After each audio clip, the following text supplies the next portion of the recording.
저는 단일화에 관심이 없습니다. 저는 대통령 선거에 출마한 이유가 제가 대통령이 되고 정권 교체를 하겠다, 그렇게 나온 겁니다. 안철수 후보께는 지난 2011년부터 단일화라는 단어가 따라다녔습니다. 그래서 이번 대선에서도 역시나 윤석열 국민의힘 후보와의 단일화 여부에 대한 관심이 큰데요. 이번 대선에서의 단일화 원칙 그리고 조건은 무엇입니까? 저는 단일화에 관심이 없습니다. 그러니까 당연히 조건이라든지 이런 것에 대해서 생각해 본 적이 없습니다. 저는 대통령 선거에 출마한 이유가 제가 대통령이 되고 정권 교체를 하겠다, 그렇게 나온 겁니다. 추가 질문 있으신가요? 네, 추가 질문하겠습니다. 그렇다면 이번 대선에서 단일화 없이 끝까지 완주하겠다는 의사로 받아들여도 되겠습니까? 네, 그렇습니다. 후보께서는 정권 교체를 강력히 주창을 하셨습니다. 그러려면 결국 이제 야권 후보로서 독자적으로 아까 말씀하신 대로 완주를 해서 교체할 수도 있습니다.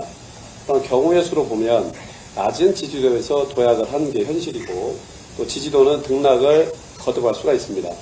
결국 정권 교체를 이루려면 기본적으로 야권 후보 단일화라고 하는 산을 넘어야 되는데, 지지율이 낮은 상태에서도 끝까지 완주하겠다라고 국민들이 이해해도 되겠습니까?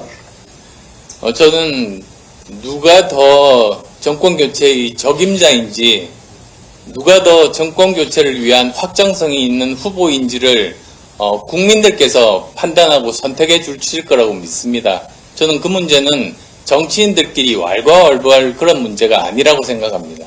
후보께서 정권교체 적임자 말씀하시면서 국민의 판단 말씀하셨는데, 지금 사실 여론조사 민주주의에 대해서 굉장히 비판은 있습니다만은, 사실 여론조사가 굉장히 좀 국민의 생각과 밀접한 것이기도 사실입니다.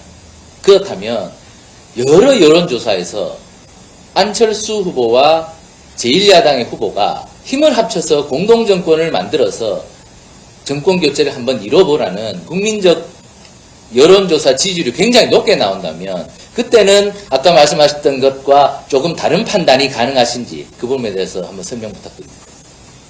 그런 조사는 저는 본 적이 없습니다. 그리고 사실 그런 공동정부라는 것이 대통령제에서 제대로 작동하지 못하고 결국은 그 약속도 지키지 못하고 깨진 그런 선례들을 우리가 봐왔지 않습니까?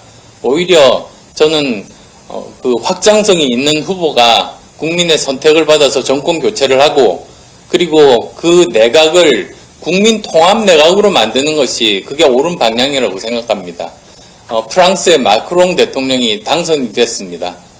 그 전에 프랑스는 한국처럼 거대 양당이 서로 적폐 교대를 하고 있었습니다. 그래서 실망한 나머지 마크롱을 당선을 시켰는데, 마크롱이 국회의원 한 명도 없는 상태에서였습니다. 그런데 내각을 국민통합 내각으로 그렇게 만든 겁니다.